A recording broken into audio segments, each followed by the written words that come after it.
Market में आने वाला है रिकवरी या होने वाला है कोई बड़ा खेल। हेलो दोस्तों, मेरा नाम राजेश है और आप देख रहे हैं फंडाटेक इन्वेस्टर। निफ्टी कंटिन्यू 22,000 के लेवल को होल्ड कर रहा है। तो क्या वापस से होने वाला है कोई बड़ा खेल, यानी कि कहीं मार्केट ऊपर जाने की तैयारी तो नहीं कर रही?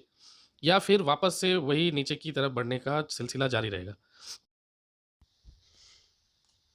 अभी यहाँ चार्ट में आप लोग देख रहे होंगे, अभी मैंने यहाँ निफ्टी 50 का चार्ट खोला हुआ है। तो यहाँ सबसे पहले मैंने लास्ट टाइम पे जो, एक सेकंड, ये 200 डेमा का पूरा नहीं दिखा रहा, हाँ अभी ठीक है। हाँ, तो यहाँ आप लोग देख रहे होंगे कि ये लास्ट टाइम मैंने यहाँ पे आप लोगों को लास्ट वीडियो में बताया था कि निफ्टी कंटिन्यू एक चैनल पे चल रहा था, ठीक है। ये चैनल था वो, है ना, याद होगा आप लोगों को कि इस चैनल पे कंटिन्यू निफ्टी जो है चल रहा था। अभी यहाँ पे उस दिन लास्ट वीडियो में मैंने 4 दिन पहले मैंने बताया था कि ये इस पोजीशन पे यहाँ कहीं ना कहीं ब्रेकडाउन हो गया था। लेकिन बात क्या था कि ये जो 50 डेमा का जो ये जो दिख रहा है ना, ये लाइन आपका 50 डेमा का सपोर्ट है। तो 50 डेमा के सपोर्ट को ये कंटिन्यू पिछले 4 दिन से, 4 ट्रेडिंग सेशन से उसे सपोर्ट कर रहा है। और ऊपर की तरफ में ये कंटिन्यू एक बार के लिए ये जो दिख रहा है आप लोगों को, ये जो ग्रीन लाइन है ना, ये आपका 21 डेमा है, 21 डेमा का लाइन है।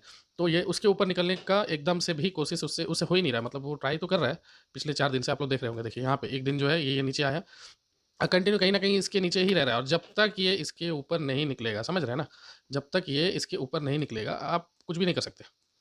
अच्छा, दूसरा बात क्या है कि यहाँ आप लोगों को एक चीज़ दिखाते हैं, देखिए अभी क्या है कि ये आरएसआई में, आप लोगों को यहाँ दिख रहा होगा, ये एक चैनल, ये आरएसआई में यहाँ एक ट्रेंड लाइन बन रहा था और इस ट्रेंड लाइन का ब्रेकडाउन आया था उसी दिन लमसम, मतलब उसी जिस दिन बहुत बड़ा कैंडल बना था उसी दिन ये ब्रेकडाउन हो गया था।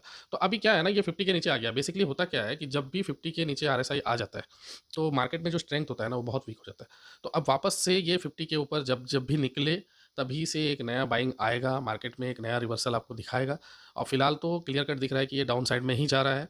तो हो सकता है कि अभी ये डाउन साइड आपका कंटिन्यू करे और हो सकता है कि आने वाला 1-2 दिन में आपको ये 50 डेमा भी टूटता हुआ दिख सकता है। और अगर ये टूटेगा 50 डेमा का सपोर्ट, तो ये कहाँ तक जाएगा? तो ये सीधा सा बात है कि भाई ये जाएगा आपका 21,500 के तरफ, 21,500 की तरफ, जहाँ पे पहले भी ये मल्टीपल टाइम यहाँ पे सपोर्ट लेके ऊपर गया है। और जब भी यहाँ पे ये 50 डेमा के आसपास, मतलब ये जब भी आपका 21,500 के आसपास आता है तो वहाँ से एक अच्छा रिवर्सल वापस से बाउंस बैक दिखाता है। तो अब ये चैनल तो टूट गया, अब चैनल टूट गया तो 50 डेमा है, 50 डेमा टूटेगा तो नेक्स्ट ये यहाँ तक आएगा और कहीं ना कहीं यहाँ आने के बाद में कंसोलिडेशन के फेज़ में जाएगा। और एक बार के लिए जैसे ही इलेक्शन खत्म होगा तो शायद ही वापस भी जा सकता है। ऐसे मैं बहुत लंबा प्रेडिक्शन कर रहा हूँ, हो सकता है, लेकिन ये हो सकता है, ये सपोज वाली बात है, ठीक है, फिलहाल जो दिख रहा है। अच्छा, क्या निफ्टी, अच्छा निफ्टी 50 के मान लीजिए इंडेक्स में तो ये प्रॉब्लम है, तो क्या मिड कैप में भी है? तो मिड कैप में भी है भाई। यहाँ देखिए एज इट इज़ ये भी सेम टू सेम यही कंटिन्यू किया हुआ है। ये जो होल्ड दिखा रहा है ना आपको मिड कैप में, तो ये जो पोजीशन अभी मार्केट जो है यहाँ पे जो होल्ड की हुई है, ये एक स्ट्रॉन्ग जोन है, क्योंकि ये यहाँ पे पहले भी ये इसने यहाँ पे रेजिस्ट लिया था, फिर दोबारा से ब्रेकआउट हुआ, ब्रेकआउट होने के बाद में वापस से ये नीचे आके यहाँ पे सपोर्ट लिया, है ना। सपोर्ट लेने के बाद में ये वापस ऊपर गया, लेकिन ये जो एक चैनल बनाया था ना इसने, एक ट्रेंड लाइन जो लिया था, इस ट्रेंड लाइन का ब्रेकडाउन जो हो गया ना, यहाँ प्रॉब्लम आ गया। दिक्कत वाला बात ये है कि अब जब इसका जो ब्रेकडाउन हो गया ना, तो उसके चलते ये वापस से, अभी वो सब एक ही दिन में हुआ है, जिस दिन टूटा है उसी दिन ये 50 डेमा भी तोड़ दिया, अभी 50 डेमा के नीचे कंसोलिडेट कर रहा है और 4 दिन से उसी फेज में घूम रहा है। और इस ट्रेंड लाइन को, इस सपोर्ट लाइन को ये कहीं ना कहीं अभी तक तो रिस्पेक्ट कर रहा है, लेकिन अगर निफ्टी वहाँ तोड़ा 50 डेमा तो ये टूटना कन्फर्म है, तो ये भी नीचे आ जाएगा। तो अभी उसके बाद में कहाँ तक आ सकता है, तो कहीं ना कहीं उसके बाद में हो सकता है कि ये 12,500 तक आपको एक लेवल दिखा सकता है, 12,500 तक के लेवल तक ये एक बार के लिए आ सकता है। अच्छा, अभी ये हो गया। अभी हम लोगों ने बात कर लिया निफ्टी 50 का भी, निफ्टी आपका मिड कैप का भी बात कर लिया। तो स्मॉल कैप में क्या सीन है भाई?